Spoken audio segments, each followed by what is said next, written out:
Paulo, apóstolo de Cristo Jesus, pela vontade de Deus, aos santos e fiéis em Cristo Jesus que estão em Éfeso, a vocês, graça e paz da parte de Deus, nosso Pai, e do nosso Senhor Jesus Cristo. Bendito seja o Deus e Pai de nosso Senhor Jesus Cristo, que nos abençoou com todas as bênçãos espirituais nas regiões celestiais em Cristo. Porque Deus nos escolheu nele antes da criação do mundo, para sermos santos e irrepreensíveis em sua presença. Em amor, nos predestinou para sermos adotados como filhos, por meio de Jesus Cristo, conforme o bom propósito da sua vontade, para o louvor da sua gloriosa graça, a qual nos deu gratuitamente no amado. Nele temos a redenção por meio de seu sangue, o perdão dos pecados, de acordo com as riquezas da graça de Deus, a qual ele derramou sobre nós com toda sabedoria e entendimento, e nos revelou o ministério da sua vontade de acordo com o seu bom propósito que ele estabeleceu em Cristo. Isto é, de fazer convergir em Cristo todas as coisas, celestiais ou terrenas, na dispensação da plenitude dos tempos. Nele fomos também escolhidos, tendo sido predestinados conforme o plano daquele que faz todas as coisas segundo o propósito da sua vontade, a fim de que nós, os que primeiro esperamos em Cristo, sejamos para o louvor da sua glória. Quando vocês ouviram e creram na palavra da verdade, o evangelho que os salvou, vocês foram selados em Cristo com o Espírito Santo da promessa, que é a garantia da nossa herança até a redenção daqueles que pertencem a Deus para o louvor da sua glória. Por essa razão, desde que ouvi falar da fé que vocês têm no Senhor Jesus e do amor que demonstraram para com todos os santos, não deixo de dar graça por vocês, mencionando-os em minhas orações. Peço que o Deus de nosso Senhor Jesus Cristo, o glorioso Pai, dê a vocês espírito de sabedoria e de revelação no pleno conhecimento dele. Oro também para que os olhos do coração de vocês sejam iluminados, a fim de que vocês conheçam a esperança para a qual ele os chamou, as riquezas da gloriosa herança dele nos santos, e a incomparável grandeza de seu poder para conosco, os que cremos, conforme a atuação da sua poderosa força. Esse poder ele exerceu em Cristo, ressuscitando-o dos mortos e fazendo-o assentar-se à sua direita, nas regiões celestiais, muito acima de todo governo e autoridade, poder e domínio, e de todo nome que se possa mencionar, não apenas nesta era, mas também na que há de vir. Deus colocou todas as coisas debaixo de seus pés, e o designou cabeça de todas as coisas para a igreja, que é o seu corpo, a plenitude daquele que enche todas as coisas em toda e qualquer circunstância. Vocês estavam mortos em suas transgressões e pecados, nos quais costumavam viver quando seguiam a presente ordem deste mundo e o príncipe do poder do ar, o espírito que agora está atuando nos que vivem na desobediência. Anteriormente, todos nós também vivíamos entre eles, satisfazendo as vontades da nossa carne, seguindo seus desejos e pensamentos. Como os outros, éramos, por natureza, merecedores da ira.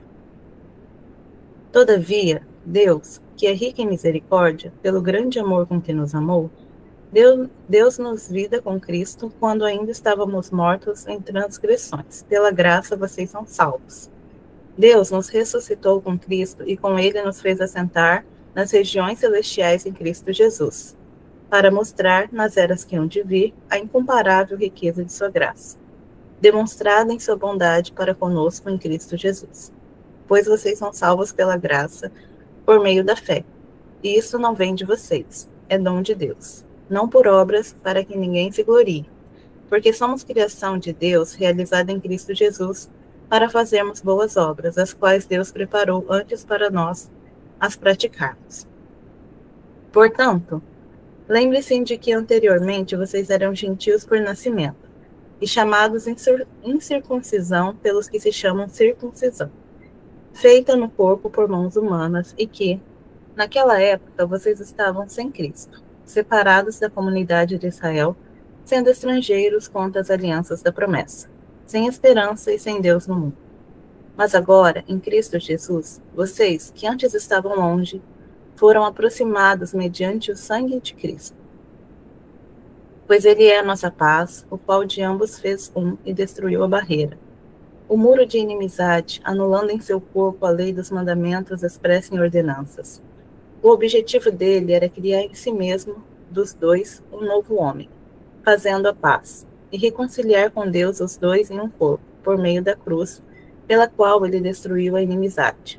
Ele veio e anunciou paz a vocês que estavam longe e paz aos que estavam perto. Pois por meio dele, tanto nós como vocês temos acesso ao Pai por um só Espírito.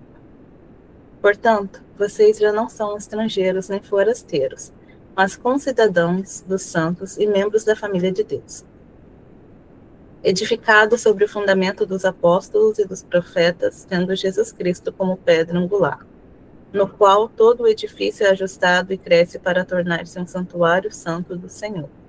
Nele vocês também estão sendo edificados juntos, para se tornarem morada de Deus por seu Espírito. Por essa razão, oro, eu, Paulo, prisioneiro de Cristo Jesus, em favor de vocês, gentios. Certamente vocês ouviram falar da responsabilidade imposta a mim em favor de vocês pela graça de Deus. Isto é, o mistério que me foi dado a conhecer por revelação, como já lhes escrevi em poucas palavras. Ao lerem isso, vocês poderão entender a minha compreensão do mistério de Cristo. Esse mistério não foi dado a conhecer aos homens de outras gerações, mas agora foi revelado pelo Espírito dos santos aos santos apóstolos e profetas de Deus. Significando que, mediante o Evangelho, os gentios são co-herdeiros com Israel, membros do mesmo corpo e co-participantes da promessa em Cristo Jesus. Deste Evangelho, tornei-me ministro pelo dom da graça de Deus, a mim concedida pela operação de seu poder. Embora eu seja o menor dos menores de todos os santos, foi-me concedida esta graça de anunciar aos gentios as insondáveis riquezas de Cristo e esclarecer a todos a administração neste ministério que, durante as épocas passadas, foi mantido oculto em Deus, que criou todas as coisas. A intenção dessa graça era que agora, mediante a Igreja, a multiforme sabedoria de Deus se tornasse conhecida dos poderes e autoridades nas regiões celestiais, de acordo com o eterno plano que ele realizou em Cristo Jesus, nosso Senhor, por intermédio de quem temos livre acesso a Deus em confiança pela fé nele. Portanto, peço a vocês que não desanimem por causa das minhas tribulações em seu favor, pois elas são uma glória para vocês. Por essa razão, ajoelho-me diante do Pai, do qual recebo o nome de toda a família nos céus e na terra. Oro para que, com as suas gloriosas riquezas, ele os fortaleça no íntimo do seu ser com poder, por meio do seu Espírito, para que Cristo habite no coração de vocês mediante a fé. E oro para que, estando arraigados e alicerçados em amor, vocês possam, juntamente com todos os santos, compreender a largura, o comprimento, a altura e a profundidade, e conhecer o amor de Cristo que excede todo conhecimento, para que vocês sejam cheios de toda a plenitude de Deus, aquele que é capaz de fazer infinitamente mais do que tudo que pedimos ou pensamos, de acordo com o seu poder que atua em nós. A ele seja glória na Igreja em Cristo Jesus, por todas as gerações, para todo sempre. Amém. E agora Provérbios. Ouve tu, filho meu, e se sábio. E dirige no caminho o teu coração. Não estejas entre os beberrões de vinho, nem entre os comilões de carne, porque o beberrão e o comilão acabarão na pobreza, e a sonolência os faz vestir-se de trapos. Ouve teu pai, que te gerou, e não desprezes tua mãe, quando vier a envelhecer. Compra a verdade e não a vendas, e também a sabedoria, a instrução e o entendimento. Grandemente se regozijará o pai do justo, e o que gerar um sábio se alegrará nele. Alegrem-se teu pai e tua mãe, e regozijem-se a que te gerou. Dai-me, filho meu, o teu coração, que os teus olhos observem os meus caminhos, porque a cova profunda é a prostituta e o poço estreito é estranho. Pois ela, como salteador, se põe à espreita e multiplica entre os homens os iníquos. Para quem são os ais? Para quem os pesares? Para quem as pelejas? Para quem as queixas? Para quem as feridas sem causa? E para quem os olhos vermelhos? Porque os que se demoram perto do vinho, para os que andam buscando vinho misturado. Não olhes para o vinho quando se mostra vermelho, quando resplandece no copo e se escoa suavemente. No fim, picará como uma cobra e como uma víbora morderá. Seus olhos olharão para as mulheres estranhas e o teu coração falará perversidades. E serás como que se deita no meio do mar e como que jaz no topo do mastro. E dirás: espancaram-me e não me doeu, bateram-me e nem senti. Quando despertarei, aí então beberei outra vez. Gente, nós estamos em Efésios, carta de Paulo aos Efésios. E esse livro, ele é muito especial, porque Paulo aqui vai dizer, né? Ele está falando aqui para judeus e gentios, né? E ele vai dizer aqui como nós fomos eleitos, né? E a redenção que nós recebemos em Yeshua. Então, tanto judeus como gentios foram escolhidos em Yeshua antes mesmo da fundação do mundo.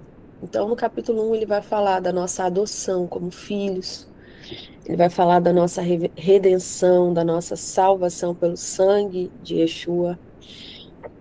Ele vai falar sobre o selo do Espírito Santo, né? Então, é um livro muito, muito precioso. Essas 3 porções de hoje, elas enfatizam isso. O capítulo 2, ele vai dizer que Yeshua, ele derrubou o muro da separação, né? E ele fala aqui que nós estávamos como mortos em nossas próprias transgressões e que nós somos salvos pela graça mediante a nossa fé, né? Então aqui ele traz claramente que gentios, eles não são mais estrangeiros, mas eles são concidadãos, né, do reino dos céus, como está no capítulo 19, perdão, no capítulo 2, versículo 19. Portanto, vocês não são mais estrangeiros nem forasteiros, ao contrário, vocês são concidadãos do povo de Deus, membros da família divina. Aqui ele está falando aos gentios, né? Tremendo, extraordinário. E no capítulo 3, ele vai aprofundar isso. Ele traz esse conceito ainda mais profundo de que nós somos membros do próprio corpo do Mashiach, né?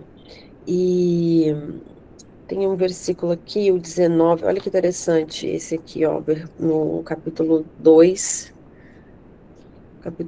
versículo 14. Ele vai dizer assim, olha, porque ele mesmo é a nossa shalom, a nossa paz. Sabem que shalom é um conceito muito mais abrangente do que a ausência de... porque a paz, você pode pensar assim, paz é a ausência de guerra, né? Mas a shalom, ela é algo muito mais complexo, é muito mais profundo. Shalom é nada quebrado, nada faltando, nada fora do lugar. É uma paz que traz uma plenitude mesmo, em todos os aspectos da vida do homem, né? Então ele vai dizer, porque ele mesmo é a nossa Shalom. Yeshua é a nossa Shalom, que de nós fez um só e derrubou as barreiras que nos dividia, né?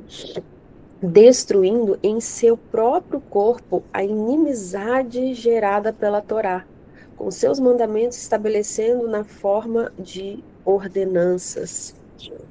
Tremendo, tremendo, Efésios.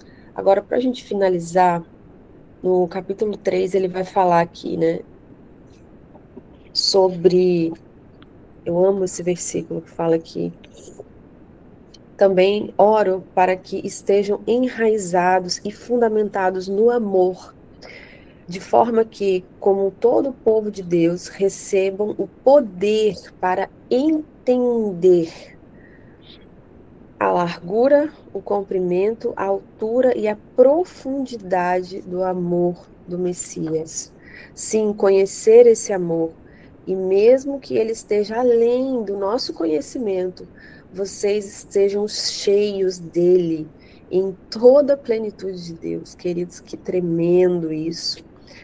Aqui Paulo está, né, rogando, olha, ainda que vocês não entendam esse amor, ainda que vocês não tenham condições de ter a compreensão total, que vocês sejam cheios dele, né, cheios do amor, em toda a plenitude de Deus. E aí ele finaliza o capítulo 3. Pega isso essa manhã.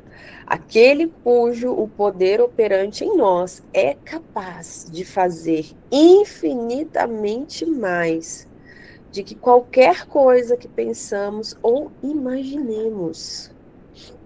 A ele seja glória, o Messias, de geração em geração, para todo o sempre. Olhando profundamente aqui esse versículo,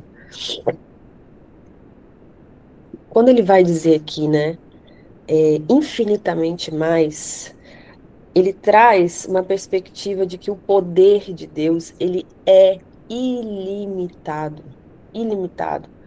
O Eterno, ele sempre está além de qualquer limitação humana. Então, esse termo aqui, no original, ele é kiperissou, que sugere uma abundância transbordante. Então, é algo que vai muito além do que aquilo que a gente pode compreender. Esse é o poder de Deus que opera em nós.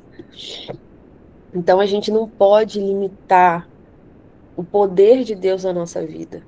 A gente precisa, nessa manhã, expandir a nossa mente, entender que o Senhor, ele é muito poderoso, ele é muito grandioso, ele é transbordante em abundância naquilo que ele tem o poder para realizar, que vai muito além daquilo que a gente pode compreender. E aqui, Paulo, ele está fazendo também,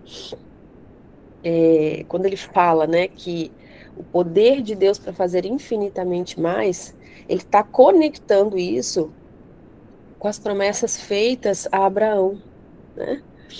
Que parecia que ser impossível em termos humanos, ter um filho na velhice, se tornar pai de muitas nações, né? Então, olha assim, olha esse exemplo da história de Abraão, quando Deus faz ali a promessa a ele, gente, estava muito acima da compreensão daquilo que Abraão poderia imaginar, né? E então o nosso Deus, o Deus de Israel, ele sempre operou além das nossas expectativas e além das nossas limitações humanas. E aí ele fala aqui, né? O poder que opera em nós. Isso reflete o quê? A presença do Espírito Santo. A presença do Espírito Santo. Então, esse é o mesmo poder, a presença do Espírito Santo é o mesmo poder que ressuscita Yeshua dentre os mortos. Quando a gente vê isso em Efésios 1, 19 e 20. Certo? É o mesmo poder. Entenda isso, o mesmo poder que ressuscitou Yeshua dentro de nós. Esse é o poder que opera dentro de nós, a presença do Espírito Santo de Deus. E é algo assim que, para a gente entender, né, esse versículo, a gente precisa expandir a nossa visão e a nossa expectativa sobre o que Deus pode fazer, sobre o que Ele pode fazer, aquilo que Ele quer fazer, que vai sempre além até daquilo que a gente possa imaginar, pensar. Então, a nossa resposta diante disso, quando você recebe esse conhecimento, né, que é tão poderoso, que é tão glorioso, qual que é a nossa resposta? Como Paulo finaliza o versículo, é a glória a Ele, né? A resposta mais apropriada é a gente dar glória a Ele, adorar a Ele, confiar nele, de que aquilo que Ele está fazendo, né? Muitas vezes, o nosso processo, aquilo que a gente está vivendo, aquilo que a gente está passando no momento, faz parte de um contexto de algo muito maior que Deus quer fazer, né? Deus, ele tem um prazer de abençoar o seu povo. E Ele sempre quer fazer mais do que aquilo que a gente imagina. Mas a gente precisa se lançar e confiar no tratamento que Ele está dando, né? Na forma como Ele está nos conduzindo nesse caminho. E muitas vezes nós precisamos passar pelo processo para que a gente tenha suporte, estrutura, né, para receber coisas maiores que o Senhor quer nos entregar. Então, viver adorando a Ele no processo, glorificando a Ele no processo, seja da forma como Ele faz. A sabedoria de Deus é muito maior do que a nossa. Ele sabe melhor do que nós mesmos, absolutamente do que nós precisamos.